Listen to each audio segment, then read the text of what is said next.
Ryan Day. Everything we said about Ryan Day up into the playoffs was true.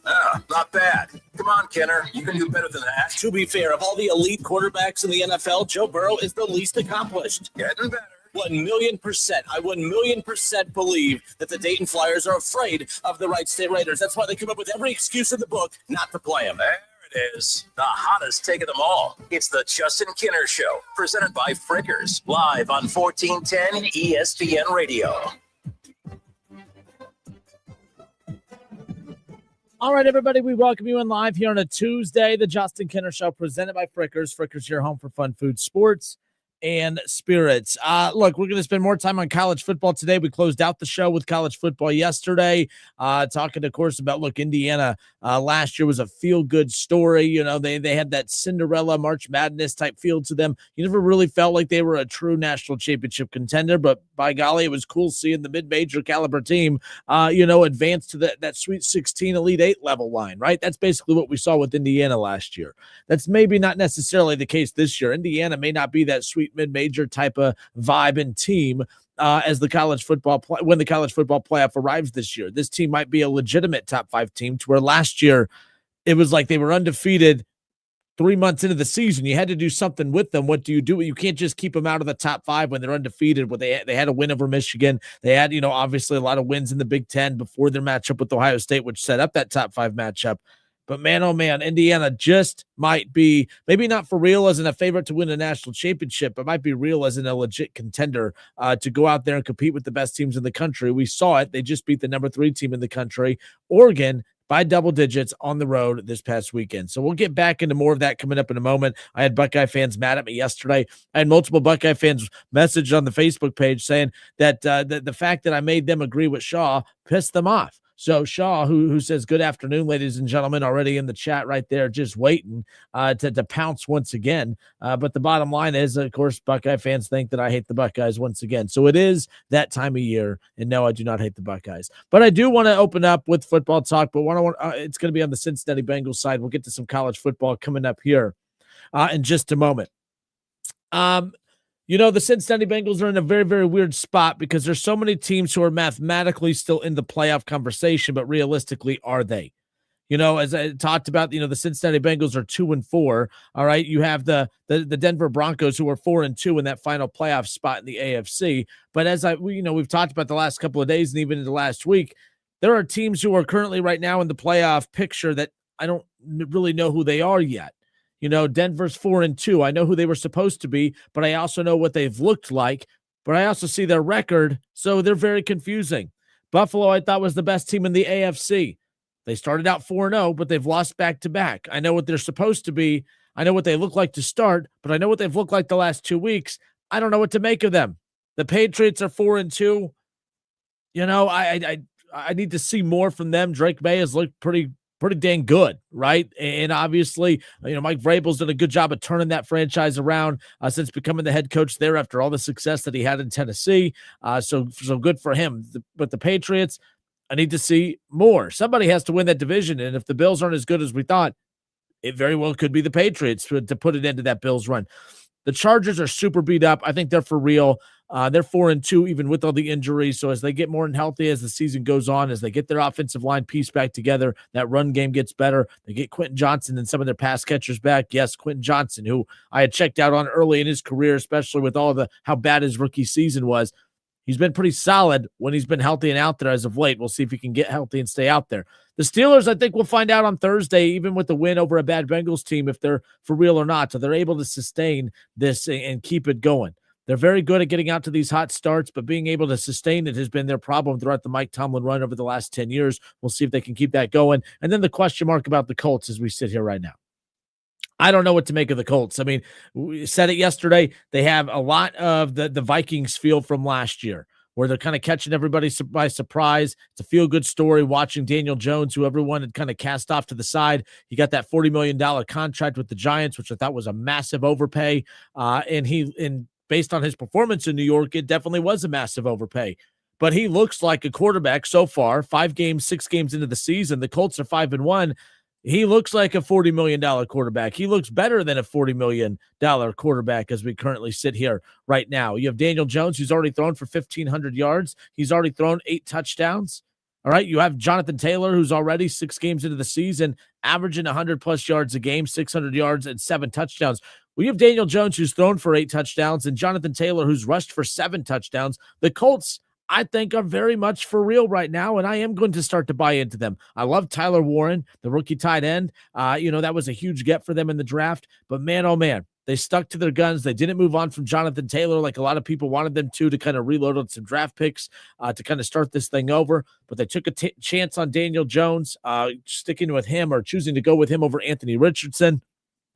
Tyler Warren's been great. Got a great pass-catching tight end. You obviously have Jonathan Taylor to kind of carry the rushing load. Daniel Jones has been phenomenal. But yeah, Tyler Warren, the team's leading pass catcher, the team's leading receiver at this point. Michael Pittman Jr., 293 yards, 4 touchdowns on the season, the leading touchdown scorer for the team as far as wide receivers go.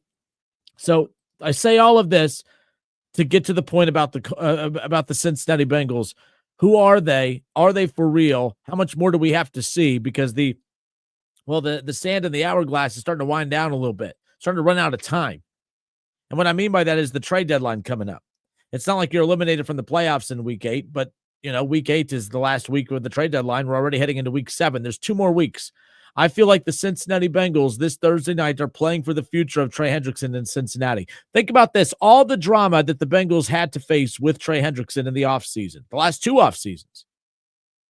They went through all that drama. They went through all of that mess just to get 6 weeks into the season and literally consider trading him. Seen a lot of rumors, trade rumors, and reports out there that the San Francisco 49ers are kicking the tires on a Trey Hendrickson trade.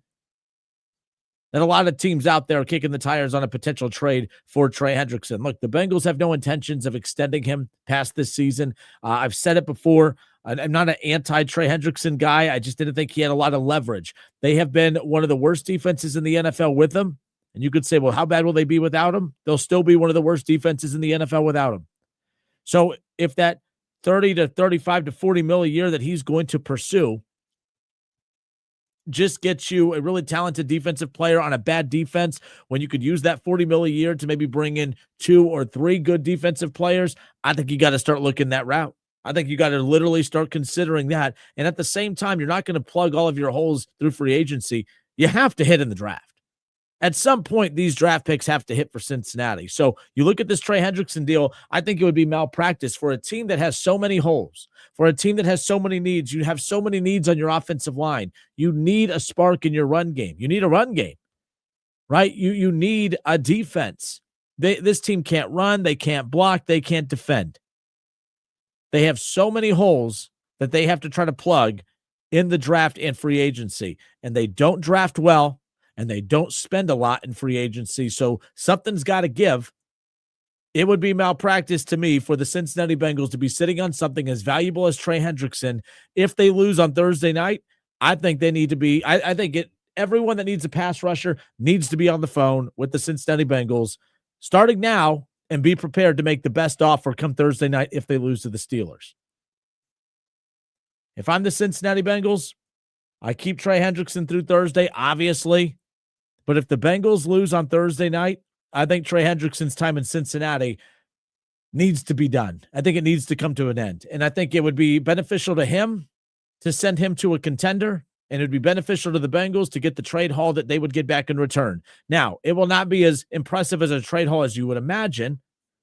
I think because the fact that he doesn't have team control, whoever acquires him, it would have to be a team that you would think would want to extend him in some capacity. If the Dallas Cowboys were in a better position over in Dallas, it would be interesting to see, if they, would kick the tires on this. But the Cowboys right now are 2-3. All right. They're 2 games back of a final playoff spot, but because of how bad that defense is, they're almost the NFC version of the Cincinnati Bengals. The Cowboys and Bengals are the same team. The Bengals and Cowboys both have the Cowboys have a very, very good quarterback. The Bengals have an elite one. But both teams have elite wide receivers. They get excellent production out of their quarterback, and their defenses stink. and they score a lot of points, they give up a lot of points, and they lose because of it. The Dallas Cowboys are the NFC version of the Cincinnati Bengals at this point. So trading him, Trey Hendrickson, to Dallas giving up anything of value wouldn't make a whole heck of a lot of sense because you would just still be the Cincinnati Bengals. It wouldn't make sense for Dallas to do that. San Francisco's a team that's being thrown out there. Maybe the Falcons look at it, the Rams. Detroit's been linked to Trey Hendrickson in the past. Maybe Seattle gets in on this as well. Who knows? But the bottom line is, if I'm the Cincinnati Bengals, I think it would be a horrible roster decision to keep Trey Hendrickson on this roster past Thursday. And I don't really mean like come Friday, it's a bad decision if he's still on the roster. But if they lose Thursday night, I think they're fortunate that they do play on Thursday night to get a head start heading into the weekend on looking to move Trey Hendrickson. You play Sunday afternoon.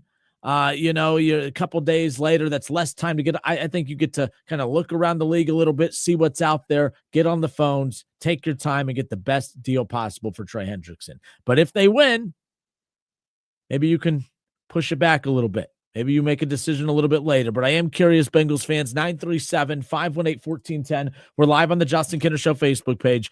Bengals fans, if Cincinnati loses on Thursday night, do the Bengals need to trade Trey Hendrickson? I say they do. I didn't mind. I had a problem with how they went about the Trey Hendrickson thing. I'd have respected them more if they would not have increased his money. He signed the extension. He should have just dealt with it because he knew he was overplaying his contract and still accepted a lower paying deal. That's on him, but that's besides the point. The Bengals got it done. They spent the money because they felt they had to go all out to try one more run with this group. Because you have Joe Burrow, Jamar Chase, T. Higgins, you have to give this team a chance, right? So they did it. But Joe Burrow's out for the season. This team's probably going to be 2-5 after Thursday. I think they beat Pittsburgh, but probably going to be 2-5 after Thursday.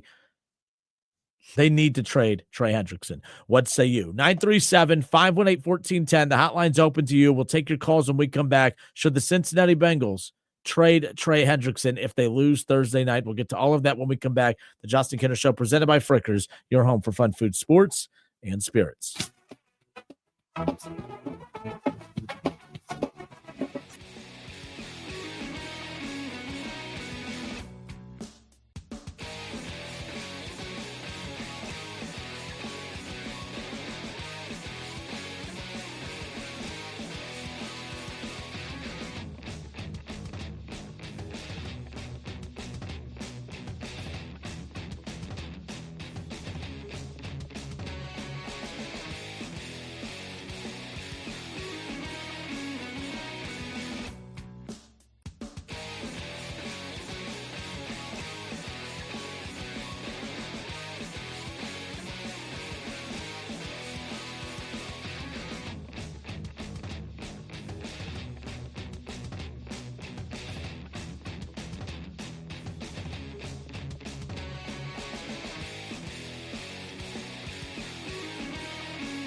ESPN Radio.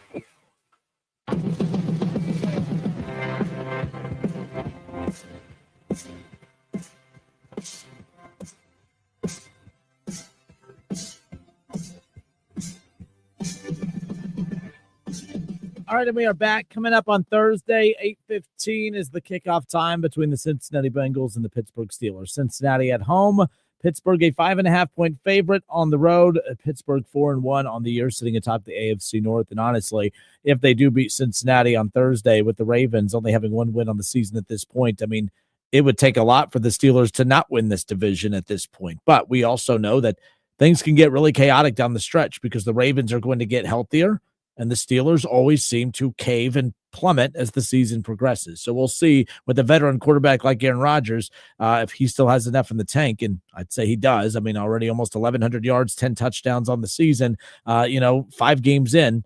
I think the veteran quarterback has been more than a stable force for that team. I just hate that it's Aaron Rodgers that's the quarterback in Pittsburgh because I can't stand Pittsburgh. I mean, I'm a Bengals fan on Thursday night. I'm going for the Bengals. I'm all about the Bengals winning this one coming up on Thursday as far as that's concerned. But the crazy part is you're starting to see and hear a lot of segments across national shows and others about trade deadline targets for a lot of teams, and it's been interesting hearing how much Trey Hendrickson's name is getting brought up. The thing is, logic would tell you that Trey Hendrickson should be moved at the deadline if the Bengals are completely out of it. They're 2 games out of a playoff spot as we sit here right now, 6 weeks in. After their matchup on Thursday night, we'll be 7 games in and a little over a week from the trade deadline. If you lose Thursday, that's another gap, another game that separates you between them. I mean, it's 4 games back of the division. You'll be 3 games back of a final wild card spot. And if you're not going to be able to beat Pittsburgh, who doesn't have a great offensive line, who can't really run the football, whose defense isn't very good, if you can't beat a team like that after going to get Joe Flacco, this team's not really going to do much down the stretch. So it would be silly to sit on Trey Hendrickson. You have a piece that can get you a little bit of depth in the middle of the draft. Is he going to get you a first rounder? No. Is he going to get you maybe a second? Possibly. I mean, to get multiple picks in the top 3 rounds, I think is a big perk for the Cincinnati Bengals if they could pull that off. And I think that knowing that you're going nowhere in the second half, to just sit on the Trey Hendrickson contract and just him in general and not get something back in return would be kind of malpractice a little bit as far as I'm concerned. I think it would be absolutely ridiculous to sit on that and not get something back at the end of the day. Now, and that has to be Cincinnati being strategic. The problem is they don't have a real front office. They have a makeshift front office. You have a guy that pretends to be a general manager. You have a woman who only likes to talk to the media if they're announcing a contract signing, but disappears when it comes to questioning why this organization is so embarrassingly bad at everything else. She never has anything to say there. She's a bully to the players behind the scenes in these contract negotiations, players who deserve to be paid, players who deserve the money. She does everything in her power to make it a living hell, as opposed to looking at it as a luxury for her and her organization to have the opportunity to pay a Joe Burrow or a Jamar Chase or a T. Higgins, almost making it look like they are having to audition for them to get the money that they've already auditioned for by performing the way that they do it on the field. Katie Blackburn drives me crazy. Duke Tobin is just a goofball, in my opinion. I mean, I lost our respect for him, and you guys love this line because you agreed with him. You wanted him to keep your guys, but I thought Duke Tobin was a clown the second that he actually uttered the words, "It's not my responsibility to make your team better." Yes, but it is your responsibility to make your team better. And ever since getting to the Super Bowl 3 years ago, Duke Tobin has failed in every facet of improving this team. There is not one area of this team that is better today than what it was the year that they went to the Super Bowl. All right. The passing numbers are just naturally going to get better through Joe Burrow getting better. I mean, that was year 2 of Joe Burrow that when he led them to the Super Bowl. That was year 1 of Jamar Chase. So those guys getting better, that has nothing to do with anything that Duke Tobin or Zach Taylor have done. That's just guys who are just in the league longer, more experienced. The game slows down, that type of thing. There is not one thing that this team has gotten better at since they went to the Super Bowl 3 years ago. They are a worse running team than when they went to the Super Bowl that year. Their defense is significantly worse than when they went to the Super Bowl that year. The offensive line, now that's the one area of slight improvement, but it's kind of hard to, it's kind of hard to get worse than that season when you allowed your quarterback to get sacked 70 freaking times. This team is worse in every level possible because they have a makeshift front office it's fake. They don't have a real GM. They have the least amount of scouts in the NFL. It's just a clown show. And then we wonder why this team has the problems that it does. And then, so I say that because now they've put themselves in a position where they have so many holes that they have to try to fill next offseason and probably the offseason after that because they didn't do a damn thing this past offseason. So you need as many draft picks as you could possibly get. So risking not getting more in return for Trey Hendrickson by being stubborn and sitting on him because, well, you wanted to be here, you're going to be here, dang it. I said before, I almost feel like the front office, like it's, I'm glad they went out and got Joe Flacco to show a little bit of effort. They went out and got Joe Flacco to show a little bit of effort. But at times it feels like they were kind of just sitting there like, all right, well, you guys wanted this. Our defense could be better, but you guys needed a second number one wide receiver. You guys could have had this, but we needed to pay $40 million to Jamar Chase. Oh, you guys wanted this, but we wanted a better defense, but Joe Burrow needed to take every single dime that was available to him, right? Like it almost felt like the front office sat there and said, well, this is what you guys wanted. This is what you're getting. The Bengals need to trade Trey Hendrickson if they lose on Thursday night.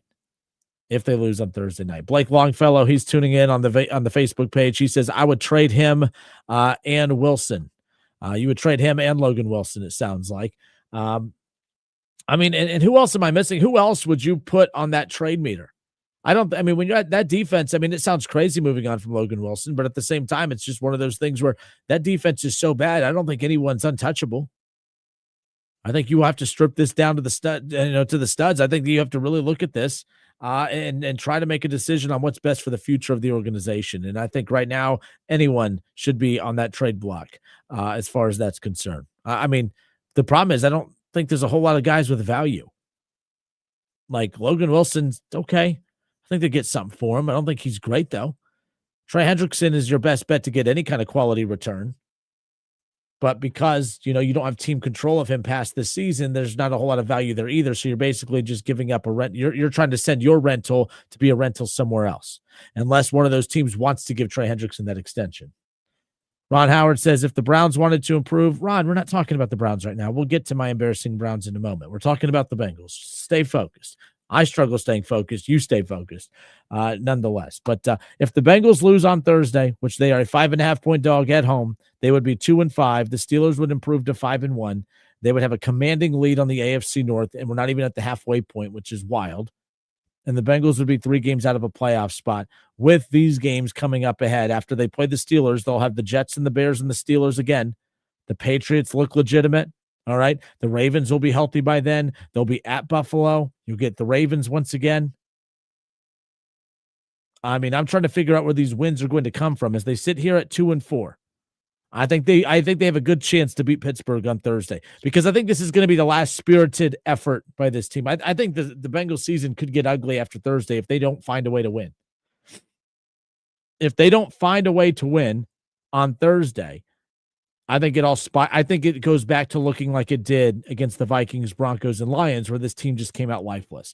I think they came out more spirited and they came out with more fight on Sunday at Green Bay because they went out and got Joe Flacco. And it just felt like, okay, we're not as good without Burrow, but we got a quarterback now. Let's go see if we can maneuver and salvage some of this season. And I felt that fight. I felt that urgency. I felt that intensity from the Bengals this past Sunday. That same intensity is going to be there Thursday night. They're going to come out and they're going to fight, and it's going to be a close one. I don't think they get blown out.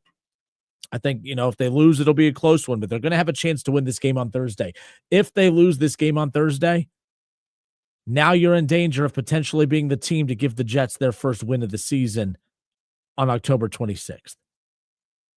That would be the concern. 10 days between Thursday and your next game. My concern would be that morale would be so low for this Bengals team that they will go right back to playing with that same lethargic effort that they did against the Vikings, Broncos, and Lions before they got Joe Flacco against the Packers. They lose, and they're 2-6. That's it.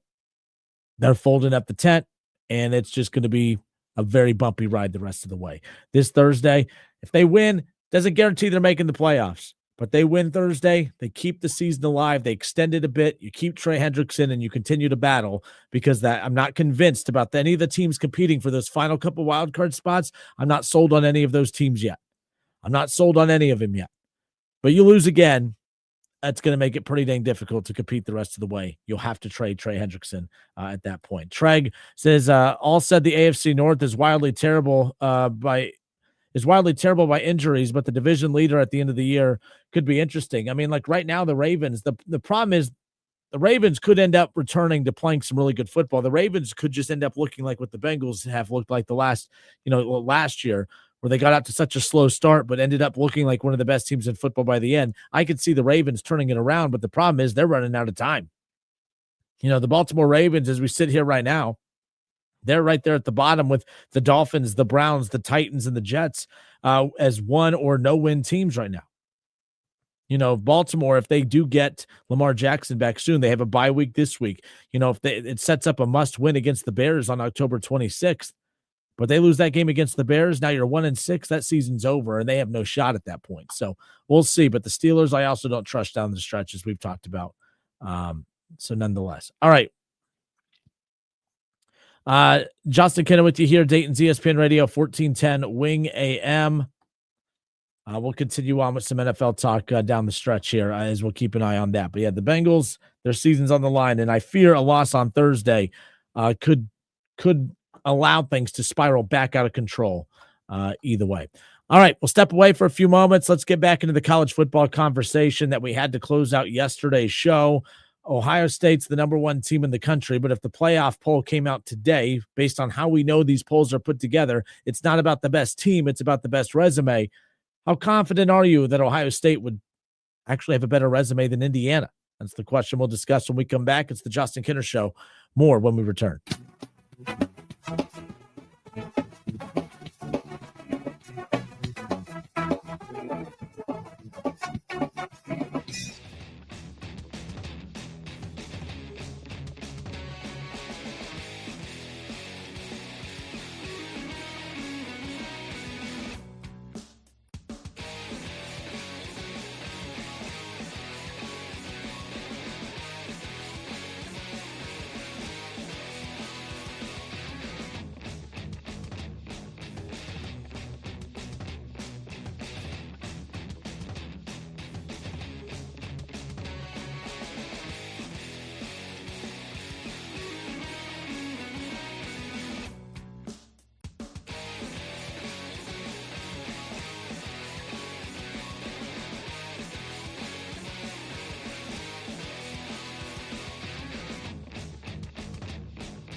secret.com. Results may vary. When you listen to The Rich Eisen Show and The Justin Kinner Show, you'll have a shot to win $2,000. Be listening for the winning keywords twice an hour between noon and 5 p.m. Enter the winning words at wingam.com. I guess you could say it pays to listen to The Rich Eisen Show and The Justin Kinner Show, weekdays from noon to 5 p.m. right here on Dayton's ESPN Radio, 1410 Wing AM. The Justin Kinner Show presented by Frickers. Frickers, your home for fun, food, sports, and spirits. We are back live on the Justin Kinner Show Facebook page, live on ESPN Dayton's YouTube channel, and, of course, hanging out with you here live on 1410 Wing AM, Dayton's ESPN Radio right here. Okay, so as you just heard, twice an hour every day between the Rich Eisen Show and the Justin Kinner Show, keywords are given out throughout those hours for your chance to win $2,000. So head to wingam.com right now and enter the winning word costume. COSTUME. Enter the winning word costume at wingam.com for your chance to win $2,000. We'll give out two more words coming up here in the 4 and 5 o'clock hour, or in the 4 o'clock hour, to give you a chance to win $2,000. We'll be doing that all week long to close out the week. So be listening twice an hour throughout the Rich Eisen Show and the Justin Kinner Show. You'll enter the winning word at wingam.com. You'll see it right there on the homepage, wingam.com, and enter the winning word costume for your chance to win $2,000. Head there now. Go enter that now, as far as that goes. During the break, Dave Fraley messaged into the show saying, Kinner, you are wrong. I'm used to being told that. Kinner, you are wrong. They need to start trying to move Hendrickson right now. This season is a dumpster fire. Tobin, who is actually the GM, needs to go now also. As far as that goes. And I understand that thinking too. But I think that as long as the Bengals are mathematically in the hunt, and not just mathematically in the hunt, but like they win Thursday night, you beat a team that's 4-1, sitting atop the division.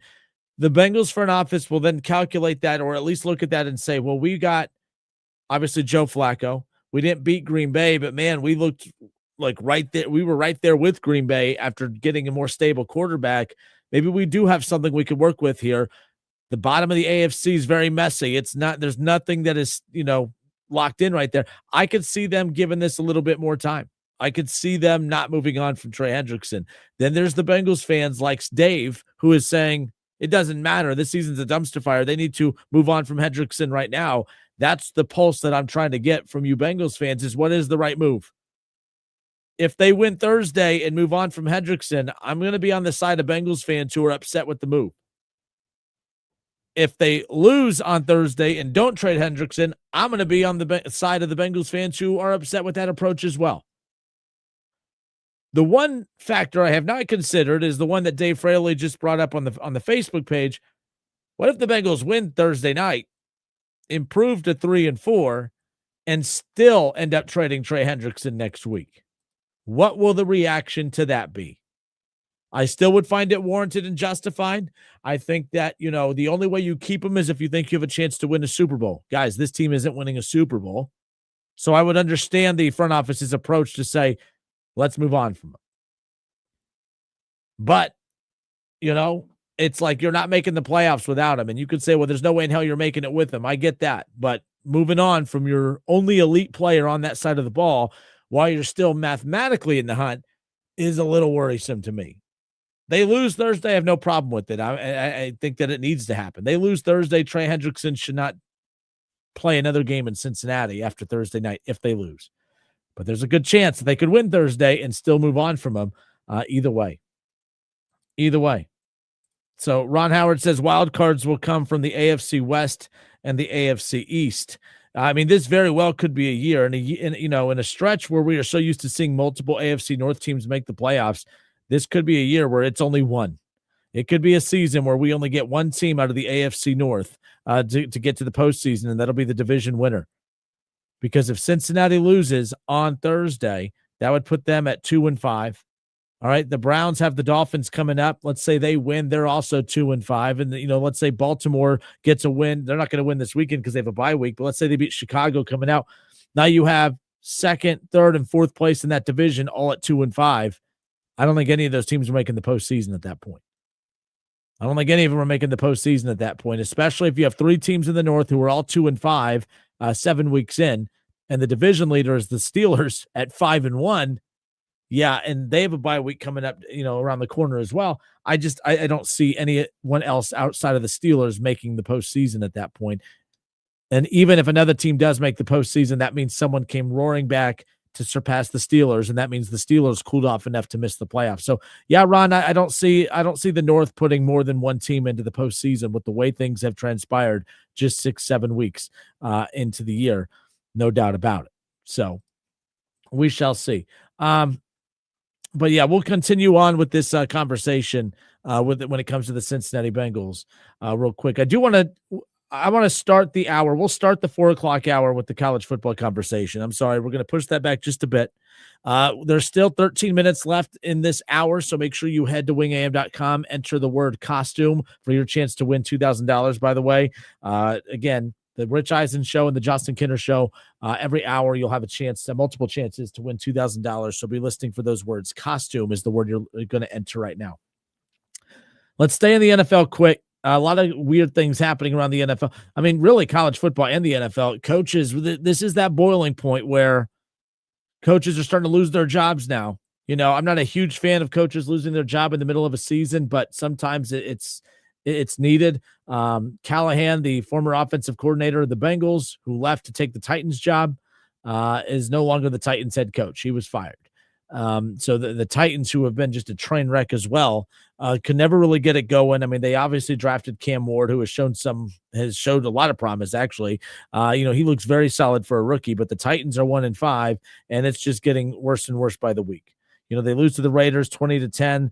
They lost a close one the game before that, 22-21, at the Cardinals, but get shut out by the Texans, blown out by the Colts, blown out by the Rams, and lose 20-12 week 1 against the Denver Broncos. So the 1-5 start, not ideal. And the Titans will now be looking for their next head coach to come in to help mold Cam Ward and hopefully turn him around.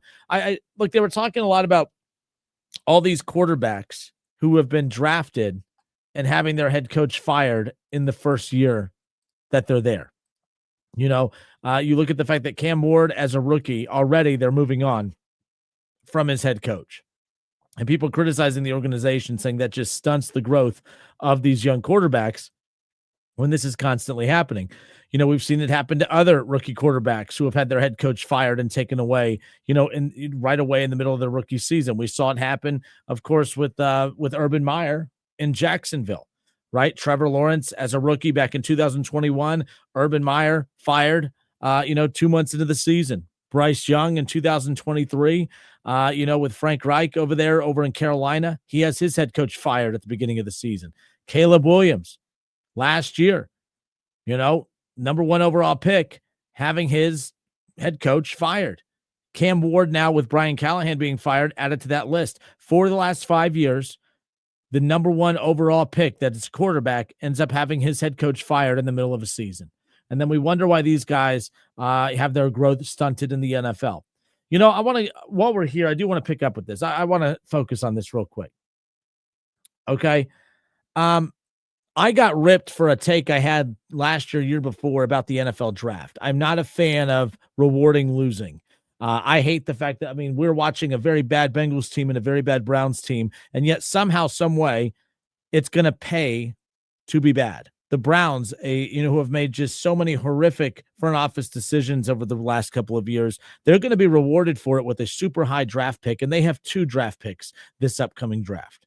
The Bengals are going to be rewarded for their horrendous play this season with the top draft pick. That's great for Bengals and Browns fans, and I'm going to enjoy that. But at the same time, I think it's absolutely insanely ridiculous to reward losers. I don't think you should be rewarded for not doing your job. A front office should not do a horrible job and be rewarded for it by being given a good player. Teams who don't go out there and attempt to win, try to win, perform to win, teams who quit on their coaches, teams who just quit in general, they should not be rewarded with the top players coming out of the draft. It drives me up the wall. I think it's the only thing in life where you are incentivized by being bad at your job. Hey, if you're really bad at your job, we'll give you a really good player. How stupid is that? My boss says, hey, Kinner, if you're really bad at your job, we're going to fire your ass. Like that's how life works. Sports are stupid sometimes. It doesn't make any sense. We're going to reward you for being bad at your job. And then the teams that compete for the playoffs and the teams that fight for the playoffs and continue to fight 17 weeks of the season, yeah, you know what? Thanks for playing, but we're going to give you worse players. You tried to win. For instance, the Cincinnati Bengals last year. We know how bad that defense was. We know how bad they couldn't run the football. We know how many close games they lost. But you know what? The Bengals did themselves and you a disservice last year by trying to win. The Bengals went 9-8, and they got rewarded for it with the 17th freaking pick in the draft. The Bengals were the first team to miss the playoffs, right? So if you look at how those standings worked out, the Bengals were the first team to miss the playoffs. They were that last team out, if that's how if you want to use the March Madness terms and all this stuff, college football playoff, all that. The Bengals should have been rewarded with the number 1 draft pick, in my opinion, because that team was not good. They had deficiencies. They had flaws. They had every reason to just pack it up and quit. But they kept fighting. They did a disservice to themselves by winning 9 games and missing the playoffs because they got the 17th pick as opposed to a top 5 pick. Can you imagine Abdul Carter in Cincinnati? Can you imagine going to get getting basically the pick of any of those defensive weapons? Now you could sit there and say you like Shamar Stewart. That's fine. With the first round pick and you attempting to win last year with deficiencies, you shouldn't like your first round pick. You should love your first round pick. And I am tired of incentivizing losing. I am tired of watching teams this season like the Dolphins and the Browns and the Titans and the 0-6 New York freaking Jets. How many more times are we going to send quarterbacks and super talented individuals out of college to the worst situations? That doesn't make any sense. If you go to school to be a doctor and you are at the top of your class, they're not going to say, hey, you're the number 1 doctor coming out of this school. We're going to send you to the worst hospital in the entire country, and you got to work your way up. No, it doesn't work that way. The best doctors that graduate the top of their class go to the top medical institutions, and that's how it should be. And that's how this should be. And, I look at this and I see how these guys have been failed. I see how Trevor Lawrence was failed.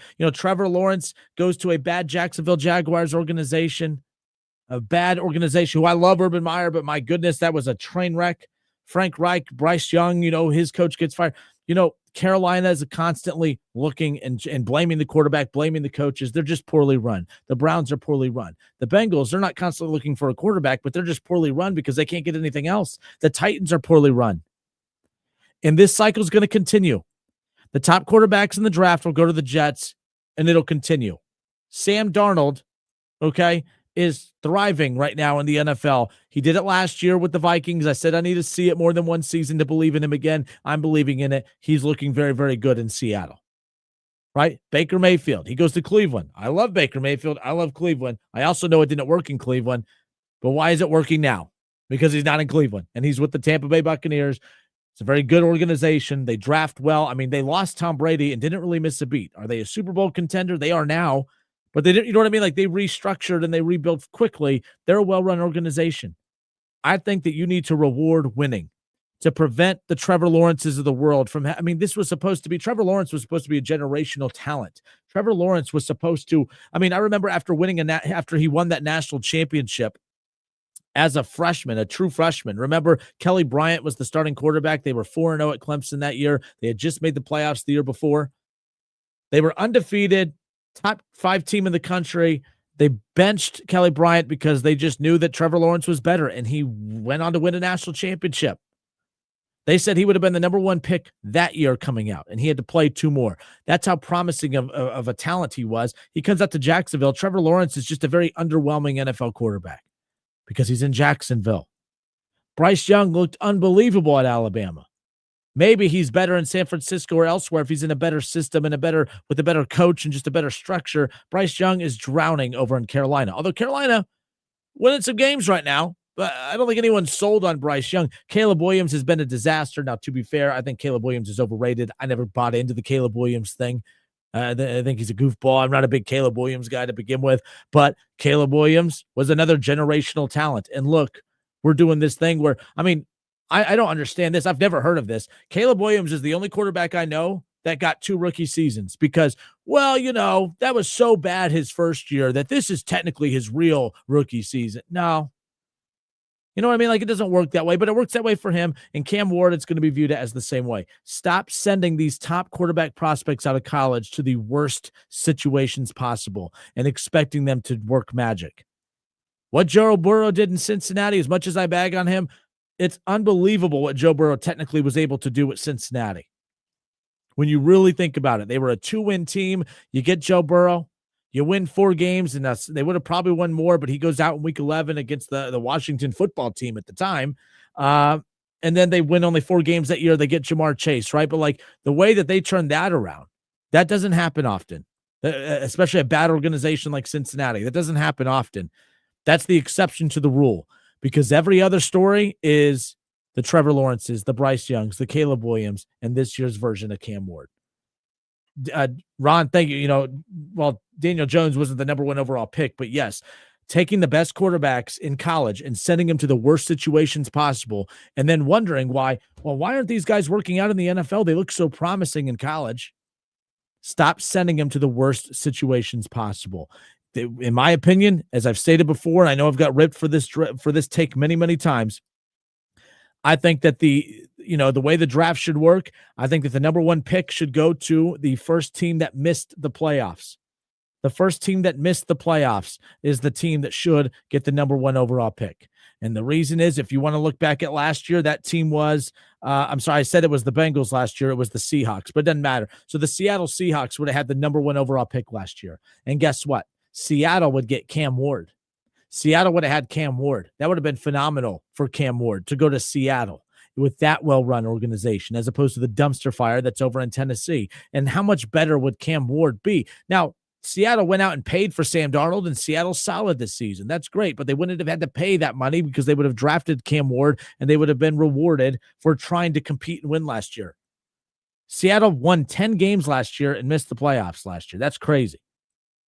They won 10 games last year and missed the playoffs last year. Cincinnati, a 9-8 team, should have had the number 2 overall pick last year. Now, they wouldn't have gone quarterback, obviously, but you could have, they could have gone so many different directions. They could have ended up, of course, with the Travis Hunter. They could have ended up, with any of those talented defensive players instead of, well, congrats on trying to make the playoffs, Cincinnati. And, we're going to punish you for trying to win all season long instead of tanking like these other losers. Here's Shamar Stewart. And to counter this one more time, because I know you guys are saying, well, then how does the bottom of the league get better? Well, you have to spend money. You would have to spend money. You may not be able to spend enough money to compete for a Super Bowl, but you could spend enough money to compete for us to be a 7 to 8 win team, which would then in essence compete to be getting top draft picks. That way, the bottom of the league is spending money to compete to get the top draft picks. The middle of the league is trying to compete to get to that next level to be a Super Bowl contender. And then your Super Bowl contenders are competing to be Super Bowl contenders. It's as simple as that. If you put out an incentivization program that everyone is then trying to win, because the more you win, the more you're rewarded, then we're not dealing with these long rebuilds where teams are deciding now that they want to start losing for 2 years from now. That's insane. So seeing that and seeing how many of these quarterbacks have failed because of the failure situations they've been put in, it's unfortunate. It's unfortunate, but it's not going to change. The draft isn't broken. The draft gets great ratings. I love the draft, but what I also hate is seeing the top draft picks in the country go to the worst situations. As a Browns fan, I want a really good college quarterback to come to. It's definitely going to work because we technically saw it work and it not work, and seeing the guy that work elsewhere because it couldn't work in Cleveland, apparently, which I've defended them on, so I'm not going to rip them too much for that, but it's the most Cleveland thing ever. And it's the most Jets thing ever that Sam Darnold is leading play. He 14-2 or whatever the record was, 14-3 with the Vikings. The Seahawks are off to a great start. Sam Darnold with the Jets, not good. Sam Darnold with the Panthers, not good. Baker Mayfield with the Browns, solid, showed promise, but not a good situation. Baker Mayfield with Carolina, not good. Baker in LA looked good. Baker with the Buccaneers, Super Bowl contender. Sam Darnold with the Vikings, Super Bowl contender. Sam Darnold with the Seahawks, playoff contender. The Jets, the Browns, the Panthers, these organizations suck, and it's exhausting. Stop rewarding the losers. The Browns should be panicking right now because of all the losing that they're doing. But instead, they're saying, yeah, well, we're losing a lot, but man, think of the draft pick we're going to get. That is insanely stupid. I'm not saying the Browns are stupid. I'm saying that the setup is stupid. And then I'm looking at teams like the Bengals right now are trying to decide, do we keep competing and keep trying to fight, keep trying to win games? Now we should just fold right now so that we can get a better draft pick. Now, half your league is deciding at the trade deadline, yeah, we give up on the season. So now Bengals fans, you're going to check after Thursday, you will be done with this team. You will be done.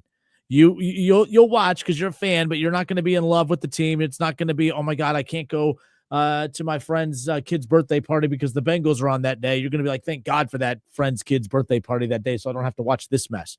And you have to deal with that for all of November and all of December. 'Tis the season to be jolly. I'm Justin Kinner. It's the Justin Kinner Show, 1410 ESPN Radio. I'll catch up on the comments in the chat coming up. We'll step away for a few moments. We'll pick up with this conversation, jump into college football as well. A lot more to get into. The Justin Kinner Show presented by Frickers. Show right here on 1410 ESPN Radio.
The winning words at wingam.com. I guess you could say it pays to listen to the Rich Eisen Show and the Justin Kinner Show. Weekdays from noon to 5 p.m. right here on Dayton's ESPN Radio, 1410 Wing AM.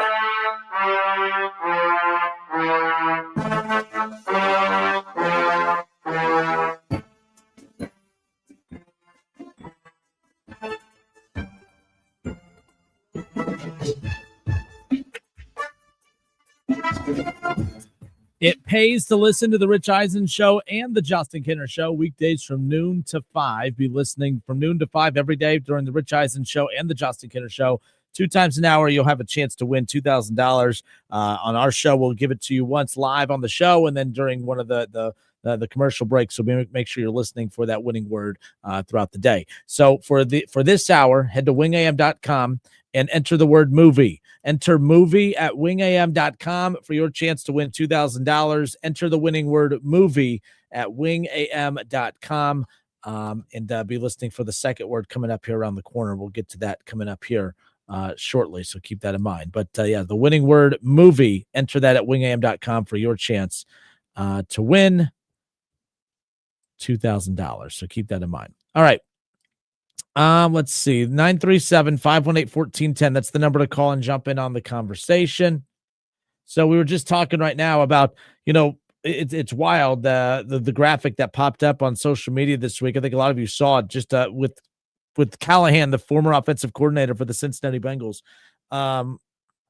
who went to the Titans to be their head coach. Didn't last very long. He was fired yesterday, and that makes it for the fourth time in the last 5 years, the quarterback that was taken number 1 overall has now seen their head coach fired during their rookie season. Trevor Lawrence watched Urban Meyer get fired in the middle of his rookie year. Bryce Young watched Frank Reich get fired in the middle of his rookie year. Caleb Williams with Matt Eberflus, and now you could add Cam Ward to the list with Brian Callahan being fired.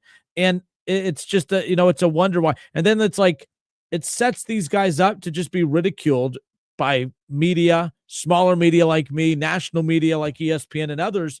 It's like Trevor Lawrence, man, he's not worth that money. He's not worth that money.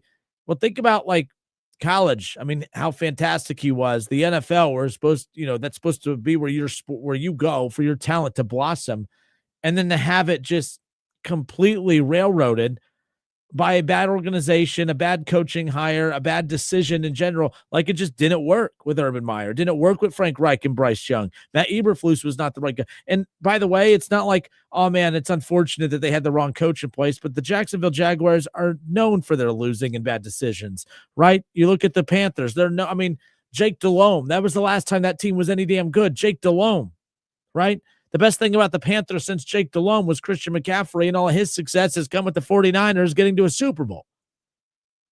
If he could stay healthy, that'd be great, right? The Bears, we know that is probably one of the most horrendous franchises when it comes to the history of the quarterback position. They have never got it right. And then the Titans, the last time I talked about a Titans quarterback is when I watched that Steve McNair documentary on Netflix. And I'm not making light of what happened to Steve McNair, by the way, but the last time anyone gave a rip about the Titans quarterback is when that documentary came out. Like, that's how bad these situations are. And guess what? The top of the draft, unless the Bears are for real, we'll find out. They got the big win this week, but can they sustain it? Is Caleb Williams and the Bears, is that going to work? Who knows? But if not, the Bears will be right back picking in the top 10, as will the Titans, as will the Panthers, the Jaguars, and that's good if you're a Browns fan. I hope Jacksonville's picking in the top 10, but Cleveland and Cincinnati, your usual cast of characters. The top 10, it's always the same teams over and over and over in some variation. The Bengals have done a good job of staying out of that, in recent history, but, the fact that they're going to be right back there again, no surprise. That's just bad organizations constantly find themselves in that position to be picking in the top 10 over and over and over. And guess what? We take the worst run organizations in football who always find themselves in that position, and we take the most elite talent in college. They work their asses off to become the most elite athletes in college, to be rewarded by, yes, getting to the NFL. It's a privilege. It is.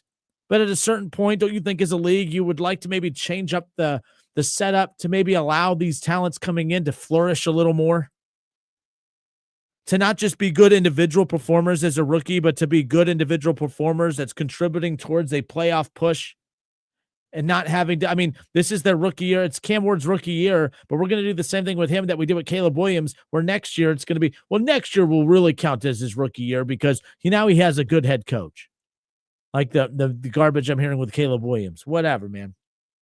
The league, the NFL is damn near perfect. It's very well run. Ratings are through the roof. It's not like, some of these changes, are they drastically needed? If ratings were plummeting, I would say yes. But even with ratings being great, it could always be better. You know what I mean? Like, I just think Cam Ward in Seattle on a good team would have been better. I think that when you have a team with Joe Burrow and Jamar Chase and T. Higgins, imagine if they would have ended up with Travis Hunter picking number 2 in the draft last year. Not because they were the second worst team in football, but because they were the second team out of the playoffs. So last year, and this is how I've said it, if you missed the last part of the show, and I've always got ripped for this take, I hate the way we do the draft in all sports. Stop rewarding the losing organizations. Stop saying, hey, good job on being an embarrassment. Here's a great player for you. Can't wait to watch you screw that up so we can relocate that player to the good teams. Let's just cut out the middlemen and send them right there. So the first, the Seahawks won 10 games last year and missed the playoffs. The Bengals won 9 games last year, missed the playoffs. That should have been your number 1 and number 2 pick last year. Cam Ward would have gone to Seattle. They wouldn't have had to spend money on Sam Darnold. And then, of course, the Bengals could have got Travis Hunter, which I still think would have been a bad pick. Not because I'm anti-Bengals, although I am. I just think Travis Hunter is very overrated. I think it's great that he could play and start a lot on both sides. But, hey, the only thing you're getting is, man, I can't believe our average wide receiver could play average secondary. That's pretty cool. Whatever. But anyways, I've been on this for a minute. We can move on. But Chad Kinser weighs in. Chad says, maybe the NFL will change things up if more kids had the what. Maybe the NFL will change things if more kids had the what's like Phillip Rivers did. Yeah. And then those kids are put in a bad spot. Like if they try to push their weight around. I mean, look, Shedeur Sanders tried to push his weight around and that has stained him. Now, he wasn't good enough to push his weight around. He thinks he's God's gift to earth, but he's not good enough to act like, it sounds crazy, but like he's no Phillip Rivers, right? And actually that doesn't sound crazy. It's actually a very realistic statement. He was no Phillip Rivers in college. He was exciting in college. I don't think he was elite in college. Shedeur Sanders was not elite in college. He was exciting in college. I said this yesterday. We're going to get into the college thing again and basically pick up where we did yesterday at the same time of the show. My bad. But, Curt Cignetti, everything that Curt Cignetti is who they try to tell you Deion is. That Deion came to Colorado and resurrected that program. Resurrected them to what? They used to be really, really bad. Now they're not as bad because Indiana is the losingest program in the history of college football. And they're the number 3 team in the country right now. To me, that really is a guy coming in and resurrecting a program and putting them on the map. Colorado is just a butt end of jokes now because they retired a quarterback who finished 1 game above 500 with 0 wins against top 25 teams. That's my quarterback. Backup quarterback. But it's besides the point. Getting off task here. My apologies. My ADD is pretty bad today. But that's okay. That's okay. It's 4:15 here in the Miami Valley. Make sure you head to wingam.com and enter the winning word movie, M-O-V-I-E. Yes, I know you know how to spell, but I don't mean to question your intelligence. Maybe it's me just reassuring that I know how to spell it. But enter the winning word movie at wingam.com. We'll have a new winning word coming up at 4:30. So for that word, you need to get that word to wingam.com right now and enter it movie. And I'll have another word for you coming up here at 4:30. So keep that in mind. But let's switch over to college football. And we'll step away for a few moments and we'll do this now. As Ron Howard says, by the way, look at Mike Vrabel now. The Titans fired him. Oh, no doubt. No doubt. Not only did the Titans fire him because they thought that they could do better, the Browns had him just doing random coaching assignment stuff, buried on that coaching staff. And he left and turned the Patriots around. He's going to turn the Patriots around before the Browns turn around. And there was another thing that Chad said too about this coming up weekend or this Thursday night game with the Bengals. And I can't find it now. My bad. But basically saying, yes, that if the Bengals lose on Thursday, they should trade Trey Hendrickson and they should fire Zach Taylor. We know how the Bengals operate. We know they will not fire Zach Taylor. Zach Taylor will not be fired in the middle of the season. But we also know how the Bengals operate. I'm not convinced that Hendrickson will be traded if they lose on Thursday either. So we'll keep an eye on that, no doubt. All right, now I promise. College football when we come back. The Justin Kinner Show. Right here on 14.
837-936-0325.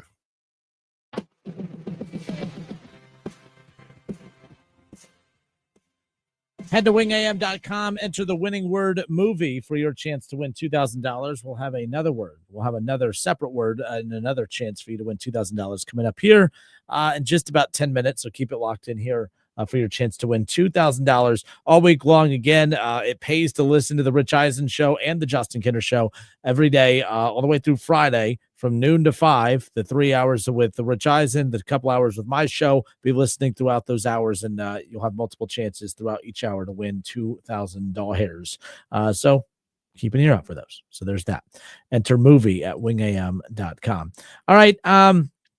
We talked about this yesterday on yesterday's show, but the top 25, the AP top 25, week 8, there you go. There you have it. 5 of the top 10 coming out of the AC or coming out of the SEC. But the Big Ten have 3 in the first 8, and the SEC has 5 of the 10. And Ohio State coming in at number 1, Indiana coming in at number 3, with Miami sandwiched in between out of the ACC. Texas A&M, Ole Miss, and Alabama, 3 straight SEC teams right there at 4, 5, and 6. Texas Tech coming in at number 7, Oregon at 8, Georgia and LSU coming in at 9 and 10. Now, Nebraska coming in at number 25, with the Bearcats cracking the top 25 with their win last week over Oklahoma State. So I'm sorry, Iowa State. So either way, they come out with the big win last Saturday. Talking about the Bearcats. So Ohio State getting set to take on Wisconsin this coming up Saturday. That'll be a 3:30 kick. 2 p.m. will be when pregame coverage does begin. By the way, Keith Byers and I will be live in Kettering at Submarine House for our pregame tailgate if you want to stop on out and hang out with us as we stay throughout kickoff. Of course, we'll be doing that on Saturday ahead of their matchup with Wisconsin.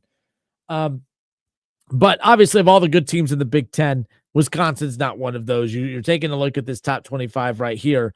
A lot of interesting teams on this list, and to this day, it just feels weird seeing that Indiana has slowly turned into a football school. Now they're a basketball school.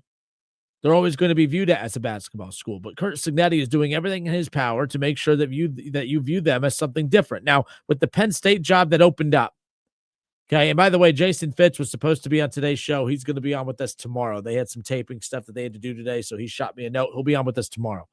And we'll talk about the James Franklin stuff with him. I do know that Jay Paterno, the brother or the son of Joe Paterno, and it used to be on Joe Pa's staff. He's going to be on with us this week as well, as we kind of talk about what the heck happened with Penn State. And while we're on that, let's just briefly touch on that too, because I know everyone's been talking about that. Man, college football, things turn around, and they turn around quickly. And I thought it turned around quickly from an example of Ryan Day. I mean, if you think like last Thanksgiving, everyone wanted him gone. Actually, a lot of people wanted him gone last Thanksgiving, and that was before the Michigan game. And then the Michigan game happened, and then everyone wanted him gone. There were literally Ohio State fans that said that they just want Ohio State to opt out of the playoff because they don't want to watch another embarrassment from Ohio State. That's how crazy fans were, and that's how down people were on Ryan Day. And that was Thanksgiving Day week. And not even 5 weeks later, Ryan Day's seat is no longer hot. Ryan Day's job is no longer being questioned. Ryan Day is honestly being discussed as the best coach in college football right now. That's how quickly things change. Then in a 15-day period, you're the number 3 team in the country. You have a lead over a top 10 team on the road, and you lose in overtime. And 15 days later, not only are you not ranked anymore, you're no longer a playoff contender, and you are now officially fired. Hello, James Franklin. Things move quickly, sometimes good, sometimes bad. Assuming that every team is going to be there at the end is wild. Assuming that teams that don't have a shot is also wild. Nobody gave Ohio State a chance to win that national title last year, including Buckeye fans. I didn't think that they could do it. But things change in a hurry. College football has become so much more unpredictable now, and I love it. I love it. It has become so much more unpredictable. I mean, look at this top 25 as we sit here right now. I mean, I'm seeing the likes of Georgia Tech. I'm seeing Indiana. I mean, Miami is a brand, right? But even seeing Miami at number 2 is kind of wild. The U is back. Seeing Miami at 2 is strange to me, but that's where we're at right now. Miami's at 2. They're unpredictable. Indiana's at 3. Right? Like what is going on? Penn State, who was a national championship contender coming into the season. Texas, who was a national championship contender coming into the season. Now both of those teams probably, we know Penn State's not making the playoff anymore. Texas might not make the playoff. And Texas still has some tough games coming up, so they're probably not making the playoff. But to see teams, of course, like Georgia Tech, like Vanderbilt, like Indiana, like to see, South Florida, to see the amount of teams that are in the conversation in the top 15 alone is crazy to me. I love how unpredictable college football has become. I really do. I did not think that. I thought football would be very hard to really alter the powers. It hasn't. It's almost weakened the powers and brought up some other programs. Now, Vanderbilt's not a national title contender. I don't think Indiana's a national title contender. Let's just be clear. But I also didn't think that they had a chance to be the number 3 team in the country 8 weeks into the season. I didn't think that I thought there was a good chance James Franklin could have been unemployed after this upcoming season. There's no way in hell I thought that he would be unemployed before we even get to November. Guys, James Franklin has been fired, and we're not even in November. Penn State has 3 losses. James Franklin is fired. The national championship contending Penn State Nittany Lions, their season is toast, and it's not even November.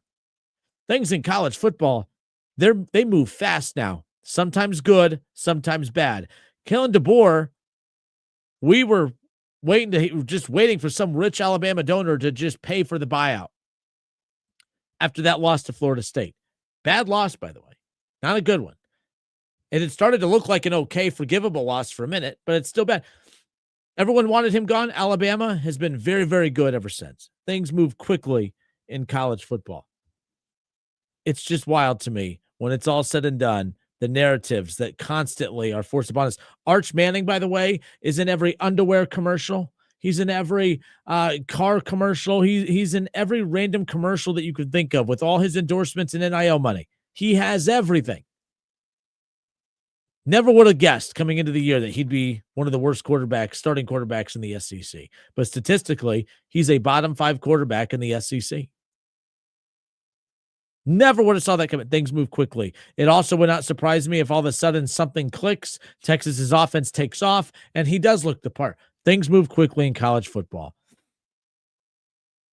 Kurt Cignetti leaves James Madison, brings James Madison players with them to Indiana. And I said this on yesterday's show, the whole knock on Kirk Cignetti, well, yeah, but he brought a lot of good players with him. He brought James Madison players with him. It's not like he left Alabama to go coach at Indiana and brought Alabama players with him.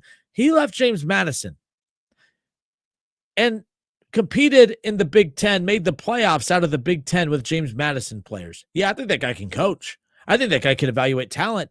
Indiana has 4 4. They have Indiana this season, 0 5 stars, 4 4 stars. The rest are 3 and no stars.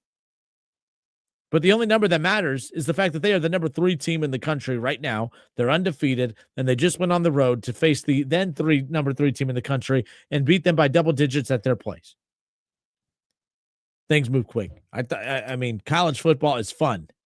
This is fun. It's always been fun, and I was so convinced that the 14 playoff era was the best era. I thought that was it. I thought that changing it would be dumb. No, I'm actually mad that it took so long. Imagine how much more entertaining college football would have been had they made this sooner.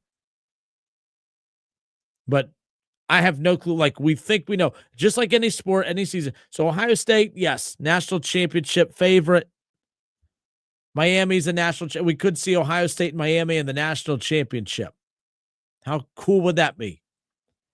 But there's also, the fact that, like, during the 14 playoff era, they struggled to put 4 quality teams in the playoff. People kept saying, oh, man, they didn't get the right teams in. I'm like, I don't know how you could say that. There were some years where I'm like, there's 2 really good teams, and we're throwing a bone to teams 3 and 4. We're throwing a bone to TCU. Hey, Bearcats, I know this is a great opportunity and experience for you, but my goodness, that's a bad thing that they're in. You knew who the championship contenders were. You knew who the championship was going to be. We know Ohio State's good enough to get there. We know Miami's good enough to get there. But guys, it very well could. It could be Tennessee, who's number 11 in the country, and Oregon, who's number 8 in the national championship game. Texas Tech could be going up against Texas A&M in the national championship game. We don't know. Georgia Tech could all of a sudden find themselves there. I doubt Georgia Tech. Georgia Tech ain't going to do that. But the bottom line is we have no idea. You think you know. But college football has proven to be so damn unpredictable. And the teams that we think are good now could end up being horrible 2 or 3 weeks from now. We never once would have thought in a million years that Penn State would have lost to winless UCLA. Never would have thought in a million years that national championship contending Penn State would lose to Northwestern. But that's where we're at. I was criticizing James Franklin because he wasn't able to win the big games. He wasn't able to beat the Ohio States and the big teams. And the ironic part is he ended up losing his job because he couldn't beat UCLA and Northwestern. Woofa. Woofa. All right, I'm Justin Kinner. It's the Justin Kinner Show, 1410 ESPN Radio. Head to wingam.com. Enter the word party, Party. Enter the winning word party at wingam.com for your chance to win $2,000. It pays to listen to the Justin Kinner Show. It pays to listen to the Rich Eisen Show. Be listening 2 times an hour all the way for the rest of the week. Okay, we're doing it again this week. All week long, be listening for those 2 words every hour. We'll be telling you when to go enter those, okay? So you can know movie was the word to start the hour. That word's done. Party is the new word. Enter party at wingam.com for your chance to win $2,000. It's the Justin Kinner Show presented by Frickers. Frickers, your home for fun food, sports, and spirits.